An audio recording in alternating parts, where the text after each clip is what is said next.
Hey guys, it's Kay. Of course, welcome back to my channel. In this video, I'm going to be sharing with you this pretty wig I was sent from Unice hair. Just in case any of you guys are interested, of course, the links and everything will be in my description box. So here is the packaging, and this is the wig. Now, I bleached the knots, you guys, and I did wash it. So this is what the natural curl looks like. The hair already came pre-plucked, which I do feel like you can go in and pre-pluck it. And pluck it some more. But it comes with 2 combs in the front, a comb in the back, and adjustable straps.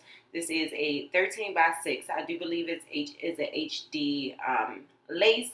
But you guys see, like, it's plucked barely. But I'm not going to really do any plucking. I do pluck. When I do part the hair, I pluck some of my part. But that's about it. The hairline, I didn't really pluck. But I will say, it could be plucked some more. So I'm using my Got To Be glue to tack down my lace.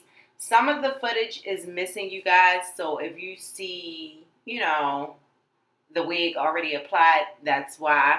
I think my camera stopped rolling and I didn't even know.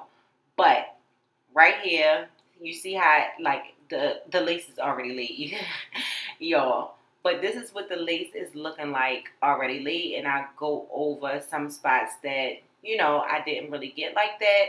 But as far as the lace and the quality and everything, I really do like this wig. I definitely wish that I didn't have to bleach the knots, because they get in advance. Wigs be coming with the knots bleached and the hairline be looking like scalp, like it be plucked to perfection. So yeah, they need to hop on it. But I mean, if you don't mind bleaching your knots and plucking the hairline a little bit more, or if some people don't mind how the hairline looks now. So it's just all preference. But like I said, I did use my Got To Be glue. I tacked it down, and I was a little lost with this wig because I didn't know what to do with it. So this is what it's looking like after I parted it, parted the wig. Like I said, I did go in and pluck the part a little bit more because it was like a tight, close part. Like it just didn't look natural. So that's the only thing I plucked, and I added my concealer into it. I did sleep in this wig, y'all, and it held up pretty great.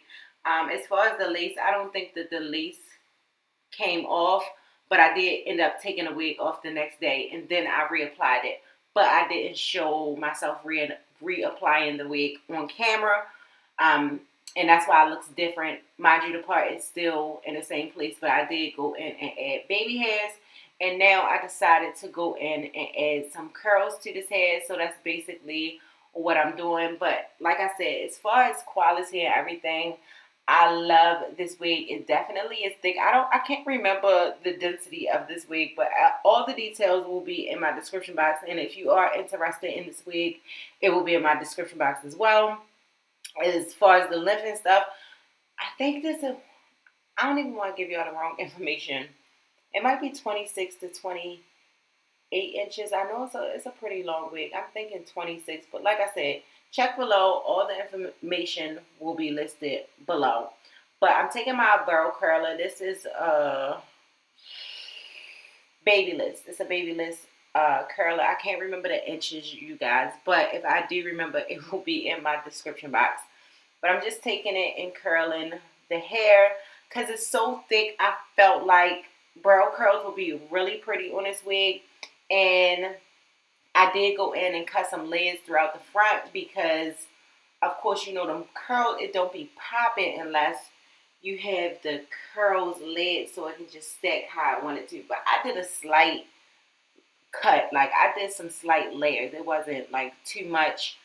But, yeah, that's basically it for this video, you guys. I'm not going to be talking too much. Y'all just, watch this leg. But I love you guys, and I will see y'all in my next video.